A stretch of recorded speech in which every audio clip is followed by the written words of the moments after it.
Hi! My name's Crystal Bella and today I am doing the disability tag. So I have been tagged by Jenna Kearns. So she messaged me a short while back and said, Crystal, I have this really fantastic idea for a tag video. And we worked on some questions together and I said, you know what, this is fantastic, go ahead and do it and I will definitely join in. So here I am joining in. I will put a link to her video at the end and her channel name, so stay tuned for that, and I will also be tagging 4 other YouTubers to take part in this tag. If you want to keep up, the questions will be in the description down below for you to use as well, and so you can remember what question is what. So the first question is, what is the name of your disability? So I have 3 disabilities in total that I tend to kind of focus more on. So I have dyspraxia, borderline Asperger's and fibromyalgia. Second question is, how does your disability affect you? Well, my dyspraxia affects my ability to process information. So that includes processing movement, new tasks and skills, emotionally, social interactions and things like that. My borderline Asperger's affects my ability to interact with people socially. It affects my senses. I will often have sensory overloads. Processing that kind of information is difficult for me, and a few other kind of Asperger's traits like obsessing over things and things like that. The fibromyalgia means I'm tired all the time. I have unexplained chronic pain as well, so I'm always a little bit sluggish, which isn't great fun. Question 3, how and when were you diagnosed? I was actually diagnosed around the age of 18, 19 at university. I started a new subject, and so I was trying to learn new skills and I was really struggling. I always knew that I had dyslexia, but it's nothing that was ever like confirmed by a professional. Dyslexia runs in the family, so we didn't feel the need to kind of have someone put it on a piece of paper. But I did need the support at university, so I went to be screened for it, if that's what you call it nowadays. So you do all these fun tests, which are quite fun and exciting, and then when I went back for the meeting, I sat down and the guy said, you are definitely dyspraxic. And I had no idea what he was talking about. I had never heard of it before in my life, and so I had to do some research on it. I then found out that I had borderline Asperger's and fibromyalgia. So as you can imagine, growing up was quite a struggle, not knowing that they were the things that were causing me issues. Everyone just assumed I was a weird child, and there you go. Number 4 is, what do you enjoy doing that you can't do as much as you like?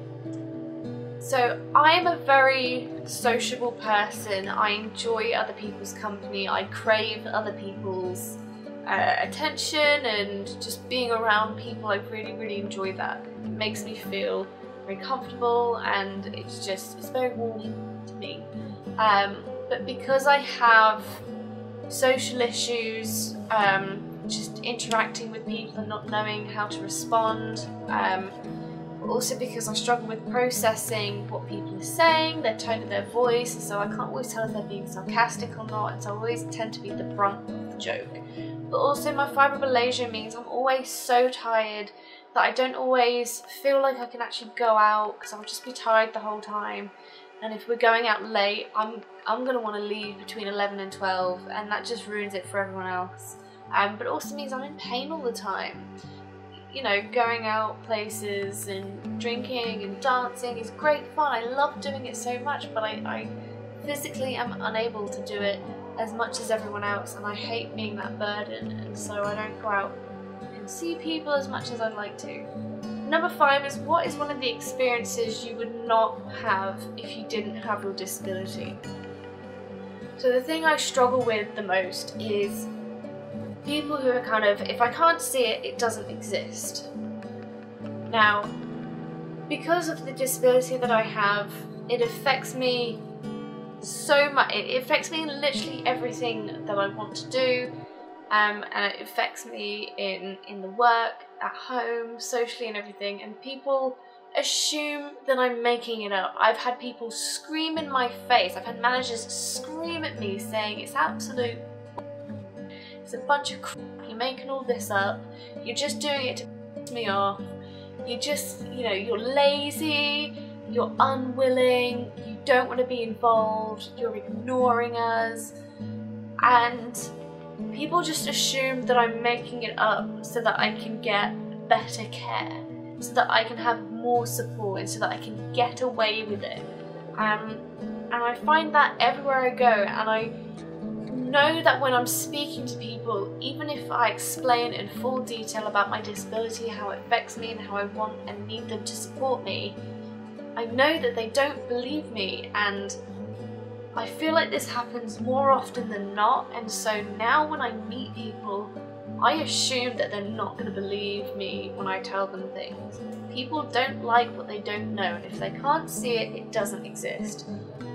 If I didn't have a disability, I wouldn't be experiencing that, because I wouldn't have to say, oh, I can't do this because of this, or I'm struggling to understand you because of this.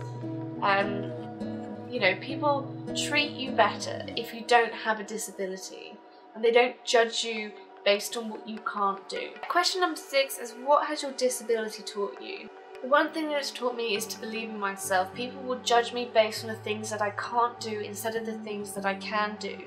Question number 7 is, does your disability affect your planning for the future?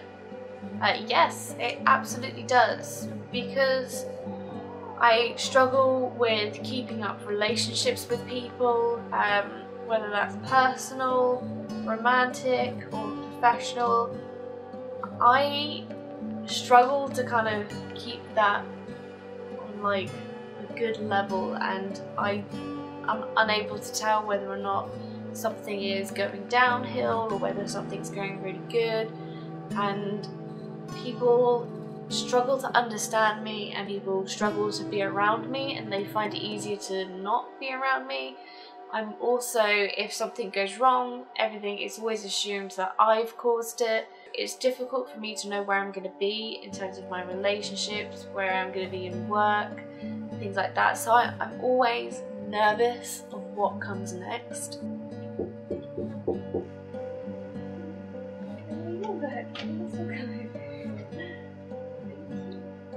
Just told us. No. Yes. Question number 8. If you could give your younger self one piece of advice, what would it be?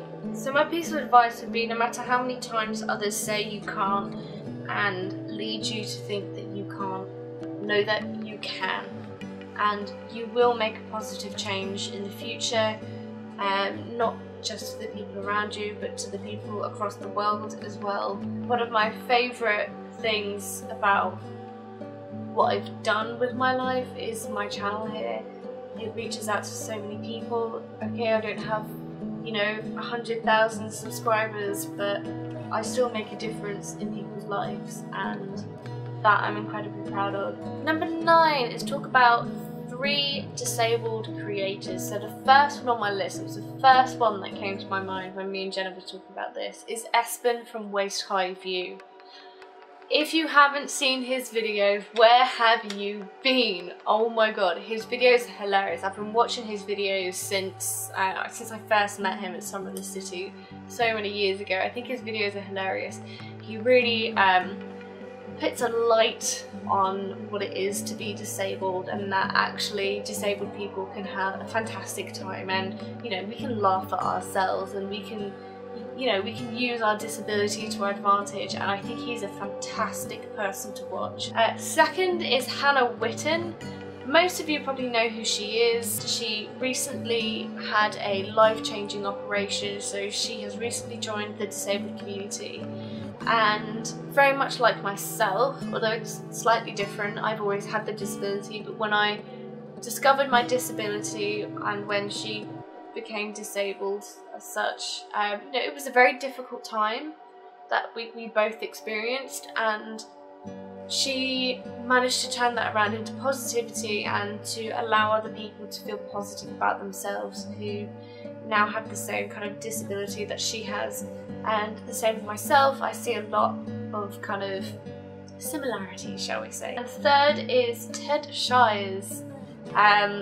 He is fantastic. He is so honest and just brutally honest about everything, and I think he's a very inspirational person. Again, all of their links will be in the description down below, so please, please, please do check those out. And last but not least, the 4 people that I'm tagging is Espen from Waist High View, Ted Shires, is Jessica Kellgren-Fozard. Jessica is a fantastic human being. Her and her wife make fantastic vlogs, and I think she is a fantastic person, which is why I would like her to take part in this tag. And last but not least, I tag you. That's right, I am tagging you in this video because I think everyone should take part in this. Anyone who has a disability, I think it's great to share how we are affected individually and what we want other people to know about our disabilities. So just to run through again, that's Espen from Waist High View, Ted Shires, Jessica Kellgren-Fozard, and you. I will see you next time. Bye bye, bye bye, bye.